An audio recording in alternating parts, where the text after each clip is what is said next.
Donc nous souhaitons qu'à travers ce camp et après cet exercice que nous allons avoir pendant 3 jours avec les patients atteints de fente labio-palatine, de pouvoir améliorer leur capacité à s'exprimer, mais aussi par ricochet, améliorer aussi leur intégration dans la communauté, dans la société. Parce qu'ils sont pris en charge par des personnes qui ont été capacitées pour faire ce genre d'activité. Donc nous sommes très confiants qu'à l'issue de cette activité, de ce camp, les personnes qui sont en train de participer avec nous et qui bénéficient des services des orthophonistes formés que nous avons seront aptes à améliorer leur capacité d'expression et aussi d'intégration dans la communauté.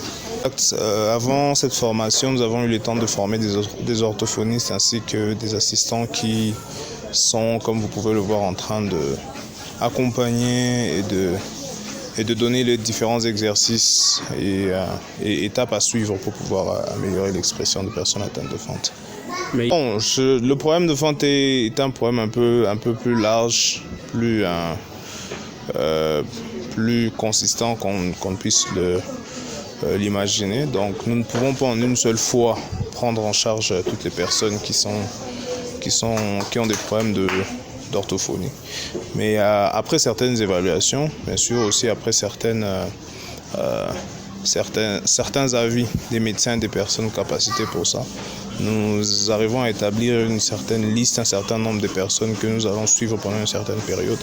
Et nous comptons élargir encore plus le programme pour pouvoir permettre d'atteindre le maximum de personnes possible et de pouvoir faire bénéficier de ces services aux patients atteints de fente labio-palatine. Bon, c'est évident que nous allons avoir un autre programme dans notre camp dans les jours qui viennent, mais nous avons quand même le programme d'orthophonie qui sont établis dans nos hôpitaux partenaires où la prise en charge est continue.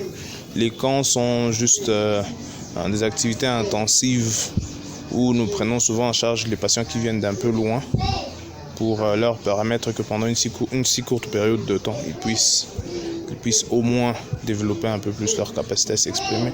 Mais pour les personnes qui sont dans les environs, qui peuvent facilement avoir accès à nos hôpitaux partenaires, il y a des orthophonistes qui sont disponibles pour pouvoir leur permettre de bénéficier de ces services.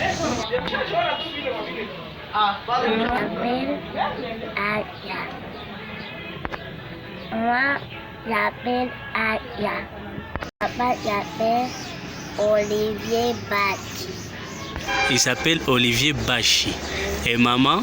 Maman s'appelle Marie Jérémoine. Papa. Tata, tonton, dada, bébé, biberon. Moi, c'est Madame Louange Buseko. Je suis orthophoniste à l'hôpital Sébekan d'Ocho. Nous sommes là pour un camp d'orthophonie qui est organisé par l'hôpital Sébekan d'Ocho en partenariat avec Smile Train. Comme vous le savez, Smile Train travaille avec les enfants opérés de fente palatine. Donc, nous sommes là pour un temps de 3 jours et ça va consister aux différentes séances de rééducation. Mais aussi, nous aurons d'autres activités comme des bricolages avec les sons qui est ciblé. Pour ces enfants avec fente, ils ont certaines difficultés à articuler les sons à haute pression. Ce sont les sons comme P, B, T, D, T et ainsi de suite. Donc ces sons-là sont difficiles à produire pour les enfants avec fente parce qu'ils ne sont pas à mesure de produire de l'air intraoral nécessaire pour la production de ces sons-là. Et c'est ce qui affecte la parole dans ce sens-là.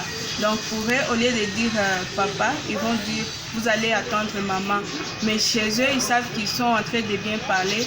Ce qui cause ça, c'est qu'au lieu que l'air sorte de la bouche ou dans la cavité orale, l'air va dévier vers la cavité nasale. Et c'est ce qui pose problème chez eux parce qu'il y aura toujours cette déviation-là parce que l'air palais avait une défaillance avant de l'opérer et même cette difficulté continue. Comment créer cette